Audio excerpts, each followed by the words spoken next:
The air hung thick and heavy, and even the pigeons huddled in the shade of the ancient cathedral, their feathers ruffled and listless. It was one of those days when every drop of water was precious, when even the toughest street dogs struggled to survive. One such dog, a scruffy mutt with a coat the color of dried earth, was having a particularly difficult time.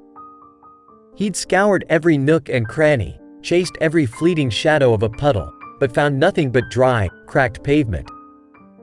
His tongue lolled out, a crimson ribbon against the parched earth, and his eyes, usually bright and full of life, were dull and weary. Then, a stroke of luck. He spotted it, nestled amongst discarded plastic bags and empty bottles, an old paint bucket, faded blue and chipped, yet strangely alluring. It was a lifeline, a vessel of hope. With a determined growl, he nudged it with his snout, then, with a surprising strength, clamped his jaws on the handle and dragged it towards the street. He knew what he had to do. He'd seen other dogs, the lucky ones, with their owners, begging for scraps and receiving kind pats and cool, refreshing water. This was his chance. He lumbered along the dusty street, the bucket bumping and clattering against his ribs. He stopped in front of a bakery, his tail drooping. A woman, her hands dusted with flour, looked down at him. He whined, a low, mournful sound, and placed the bucket at her feet. The woman's eyes softened. She quickly filled the bucket with water from a large pitcher. The dog lapped it up, his thirst quenching with each gulp, his tail finally thumping against the pavement.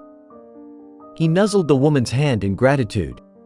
From that day on, the dog, whom the neighborhood had begun to call El Cangreo, became a familiar sight.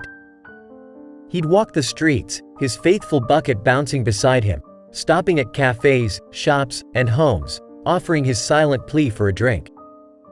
People took pity on him, filling his bucket, sharing their bottled water, even giving him scraps of food. Some would offer a kind word, a pat on the head, even a playful scratch behind the ears. But El Cangreo, despite his newfound fame, remained stoic, his attention focused solely on the vital task at hand. His mission was clear: to survive the harsh heat, to ensure he and his fellow strays wouldn't succumb to the merciless sun. One day, El Cangreo found himself in front of a small, dusty store. He placed his bucket down, his tongue lolling out. A young boy, barely 8 years old, emerged from the shop, a juice box in his hand. He stared at El Cangreo, a flicker of understanding in his eyes.